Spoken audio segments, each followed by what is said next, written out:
Forbes India Leadership Awards 2023.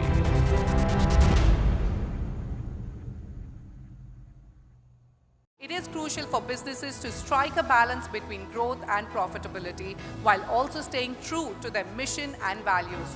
Ultimately, the most successful companies are those that prioritize long-term value creation over short-term gains. To throw more light on the topic, I would now like to invite Nasrin Sultana, Associate Editor of Forbes India. Also, please put your hands together for the panelists. Vinod Murali, Managing Director and Co-founder, Alteria Capital. Anand Shah, Head PMS and AIF Investments, ICICI Prudential AMC. And would request Sudhakar Adapa to come back on stage, please. Nasrin, over to you. Hello and welcome to Forbes India. I am Nasrin Sultana. And once again, I welcome you all to the Forbes India Leadership Awards 2023. I hope every one of you is having a lovely evening. As markets and companies are navigating challenges stemming from macro environment and global geopolitics, rapidly rising interest rates, there is a certain menace which is making it all the more riskier. And that is steep valuations. The India equity market has been under pressure since the beginning of 2023 due to several factors like India's high valuation and more recently the instability in the global banking system. Corporate earnings have also been moderating and it has been increasingly difficult for companies to protect their margins. The valuations of India equity markets has no doubt corrected since the beginning of this year and inching towards the 10-year average, but it is still expensive. So this has definitely made investors worldwide very uneasy. Adding to that heady cocktail of high valuation is that investors are readjusting their valuations appetite for new companies which have come to the IPO. And as we all know, the Indian IPO market is slowing down. The Indian IPO market had raised around $18 billion in 2021. But since then, companies and investors actually have dumped this high value, high profile tech shares. Right? So the question is, so are investors inclined to chase risk at this stage, given an uncertain economic outlook and a risk of slowdown ahead? In pursuit of chasing valuations, are companies losing focus? We will try to address this conversation in the next 20 minutes. So my first question to you is to Anand. Do you think that why are Indian markets so expensive now? Because as I mentioned, the markets are slowing down. There is a threat of liquidity crisis. But if we see at Indian market valuation, we have been rich even into 10 years back, even now. So why so? Yeah, so there are two parts to it. One, relative to 2 years back, we are not rich. So the interesting part, while the markets have actually been up over last 2 years by 15 to 17 odd percent, you would also appreciate the earnings have done very well. So in last 2 years, 8 quarters, the earnings would have been up by anything between 80 to 90%. And to that extent, the valuations have come off. Having said that, yes, relative to the many other emerging markets, Indian markets still are relatively more expensive. You have to look into the components. Very clearly, if you look at from a sector neutral point of view, not that expensive, given that the composition of India is more services, more software services, financial services.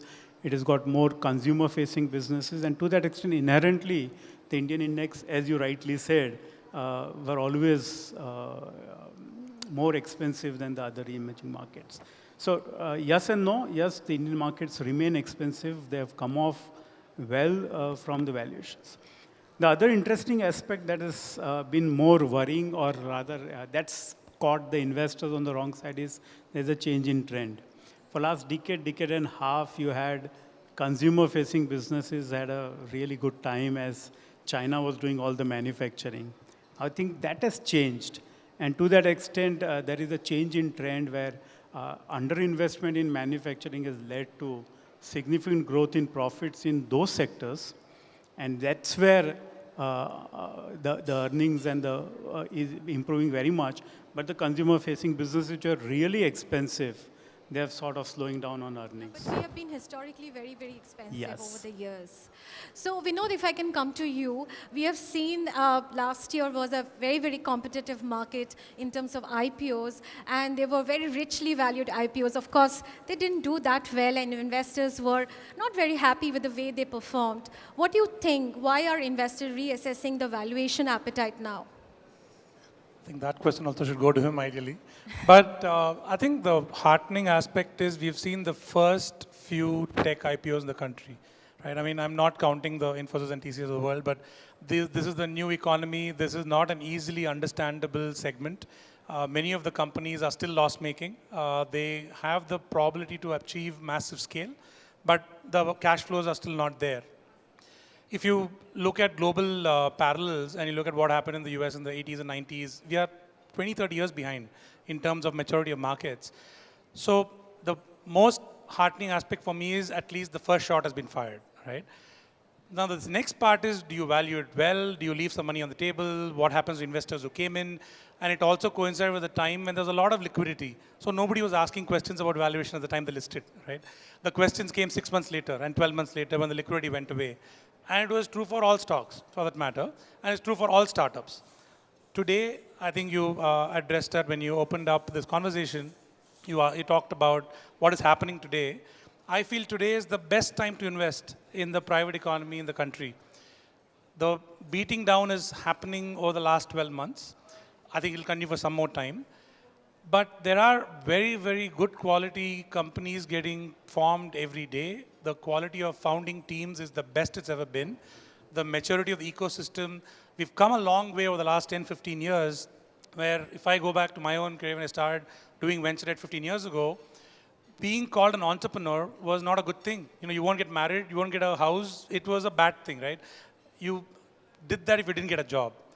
Today, college kids, and we see this everywhere, they aspire to be entrepreneurs.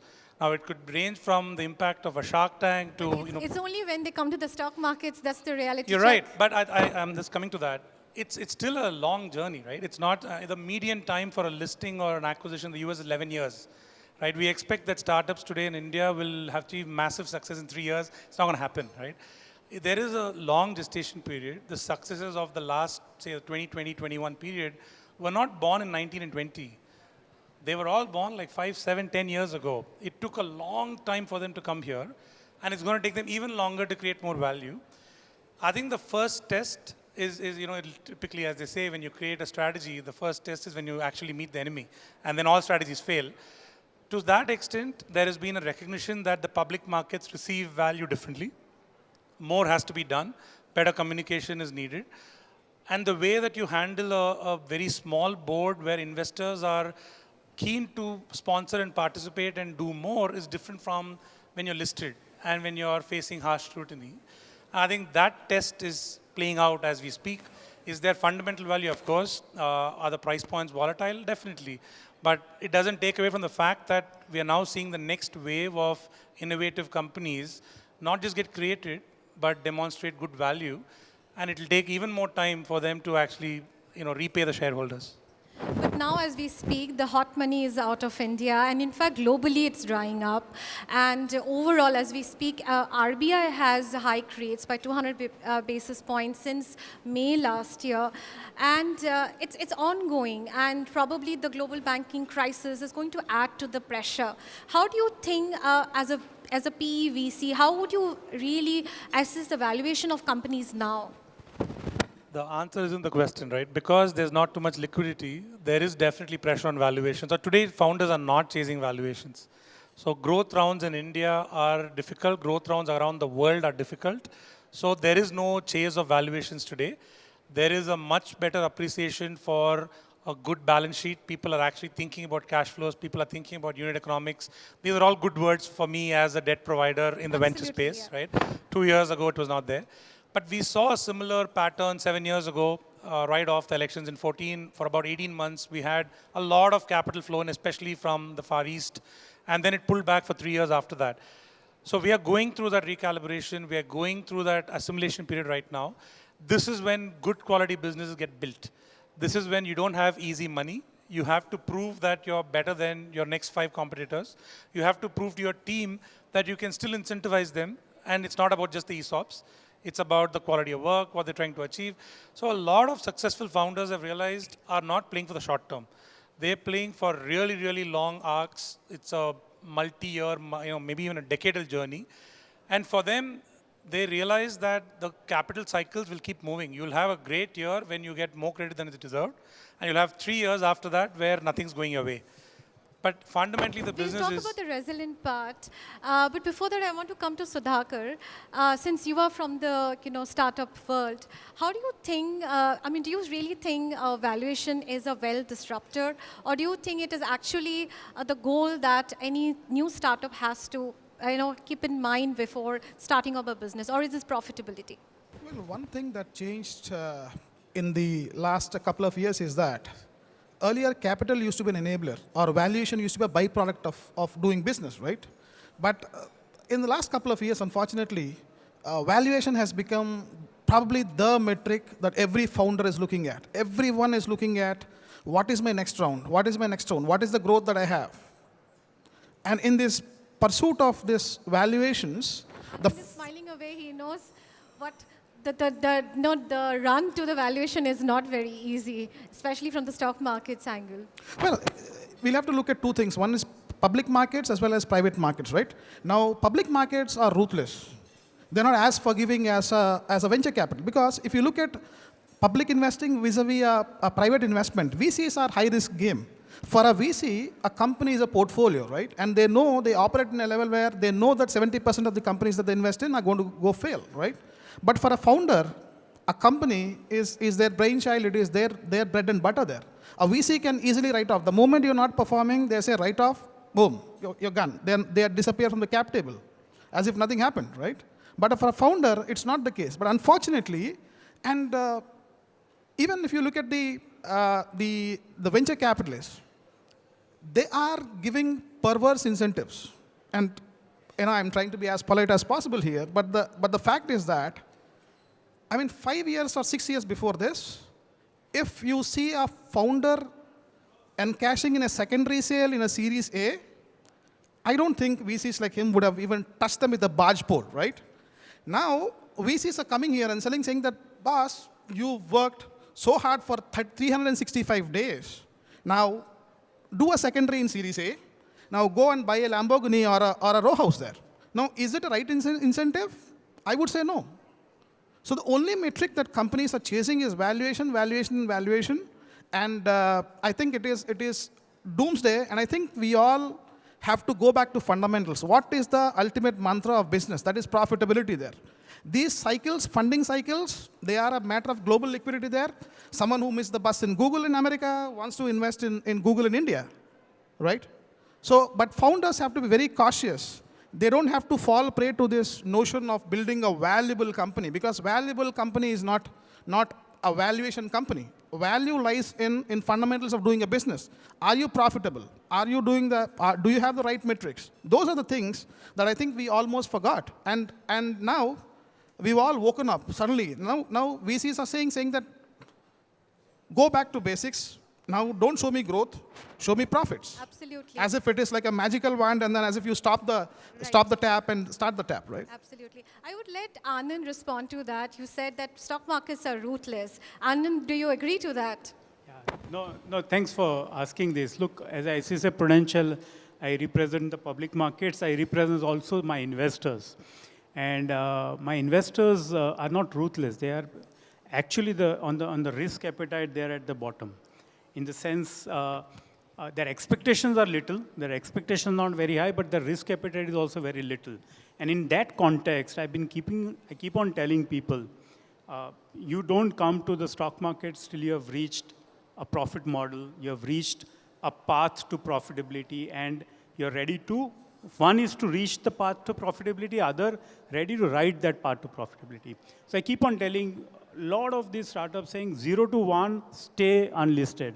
It's only after you've reached 1, means you have a defined business model, a defined path to profitability, and you're ready to ride that and nothing else.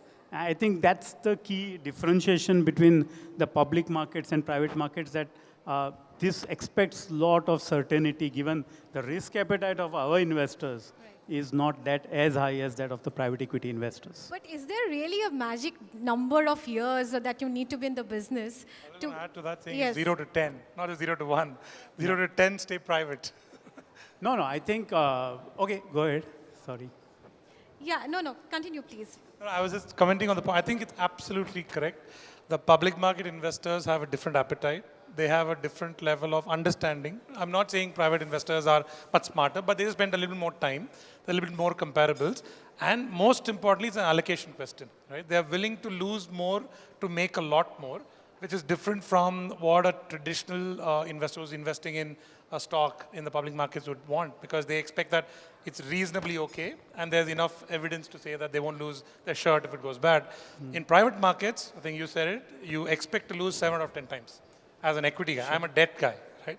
So I can't lose 7 out of 10 times. So the answer is companies have to be bucketed appropriately. There are some companies which are doing a marathon which will take a lot of time, and there are some which may have quick flips. But the most important learning has been, if a founder is solving for valuation, my recognition has been that it shows very quickly. And if it is being fed, it's because there's capital which is feeding them. So it's a two-way street, right? If there's a secondary that is being offered, the founder will take it. Right. Today, nobody's talking secondaries, right? There's not enough money for secondaries. So forget Series A Series D founder also won't get a secondary today, because all the money is intended to go into the company to provide risk capital for the company to grow, right? So it depends on the time, it depends on the macro, it depends on whether liquidity is available easily. Right now, the situation and the time is not very accurate, probably because of the series of issues that we have. You were talking about resilient sectors, right? So can you quickly throw some light on sectors which you think would be resilient? Absolutely. So domestic consumption still strong. So D2C businesses where there's a new model of getting products to customers, not just talking about e-commerce. Half our portfolio, we have 125 companies, more than 50 companies are consumer brands. So we're not talking about deep tech, we're not talking about crypto, we're not talking about Web3, no jargons. These are simple companies which may be in beauty, personal care, food, beverages. They are solving for brands that consumers want and provide them in a convenient way with easy access at a reasonable price point, with a good experience for the customer. And there's value in that. You don't have to become a $1 billion company necessarily. It can be a very successful $200 million company. There's healthcare. Meena was here earlier. Portia is a portfolio company of ours. You have different models within healthcare, which have also shown resilience. You have interesting models coming up in rural and agri, where they are feeding the supply chains, going into consumption.